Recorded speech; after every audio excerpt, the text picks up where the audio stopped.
I made this quick video because I received tens of messages about Canon printers keeps turning on and off repeatedly. It seems it's a problem related to the Wi-Fi. Probably a software automatical update from Canon causes the problem. I think it's not a Windows update.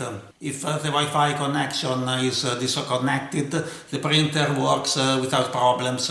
So you could solve the problem shutting down your access point. Then try to find out how to block internet connection for your printer or turn off the router.